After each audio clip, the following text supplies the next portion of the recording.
la reine a une fois décidé que ça suffit. Après une série de divorces royaux, le prince William et le prince Harry ont averti que leur mariage devait être pour toujours, affirme un conte déterré.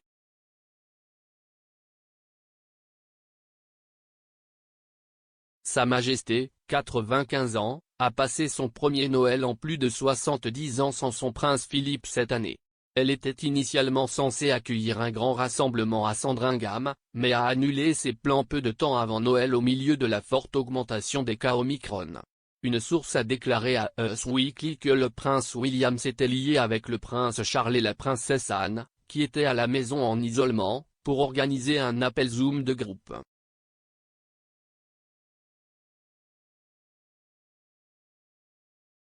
La source a ajouté que la célébration virtuelle a égayé le jour de la reine.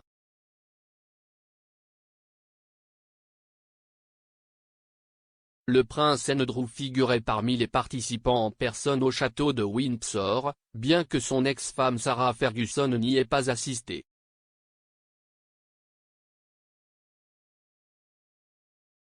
Andrew et Fergie se sont séparés en 1992 et ont divorcé 4 ans plus tard.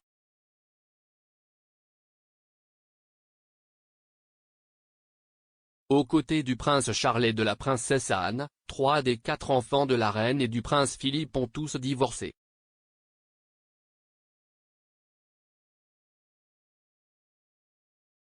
Selon un article publié en 2006 dans le Sunday Express, Sa Majesté n'était pas très heureuse à ce sujet.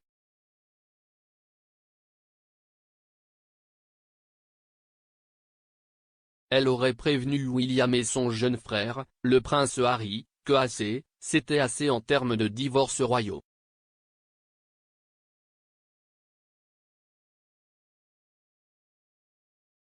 À l'époque, William était en couple avec sa chérie universitaire Kate Middleton, qui a commencé lorsque le couple était à l'université de St Andrews.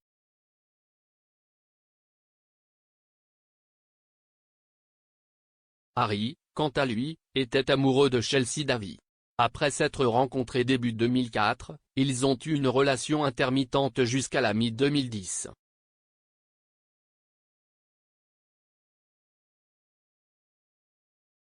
Un assistant du palais de Buckingham a déclaré au Sunday Express, « La reine est le chef de l'Église et donc, par principe, elle est opposée aux divorces royaux. »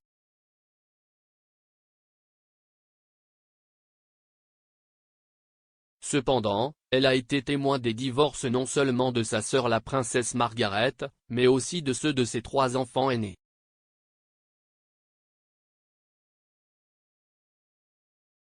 Elle pense maintenant, pour le dire franchement, que ça suffit.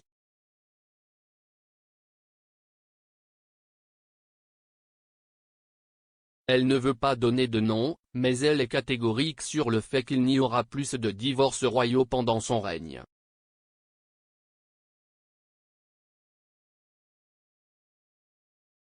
Margaret, la sœur cadette de Sa Majesté, a épousé Anthony Armstrong-Jones en 1960, mais ils ont divorcé en 1978 après une série de relations extra-conjugales. Il s'agissait du premier divorce d'un membre aîné de la famille royale depuis la princesse Victoria Melita d'Édimbourg en 1901.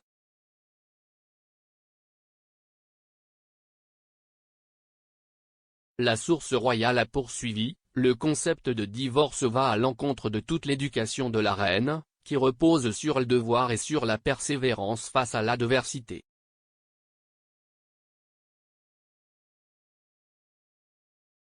Elle a hérité beaucoup de ses opinions de sa mère, qui a été marquée par le scandale King Edward et Wallis Simpson.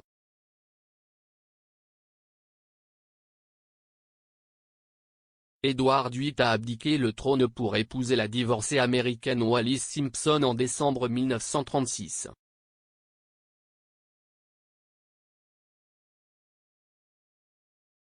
William et Harry ne se faisaient aucune illusion sur la nécessité de trouver l'un.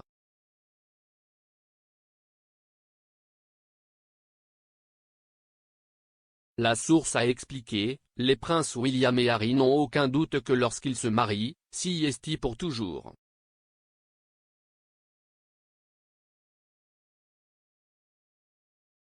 On pense que Harry bénéficierait grandement de plusieurs années supplémentaires en tant que célibataire.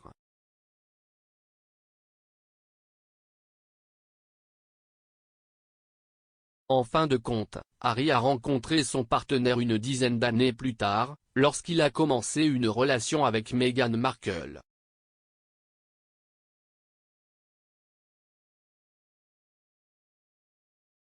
William a épousé Kate 5 ans après le rapport initial.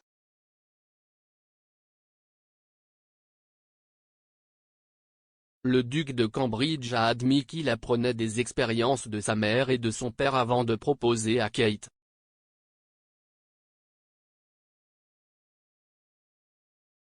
Lors de l'entretien de fiançailles de 2010, il a déclaré à propos de Kate, « Je voulais lui donner une chance de voir et de revenir si elle en avait besoin avant que tout ne devienne trop lourd. »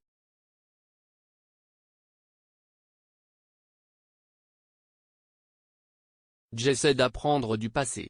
Je voulais juste lui donner la meilleure chance de s'installer et de voir ce qui se passe de l'autre côté.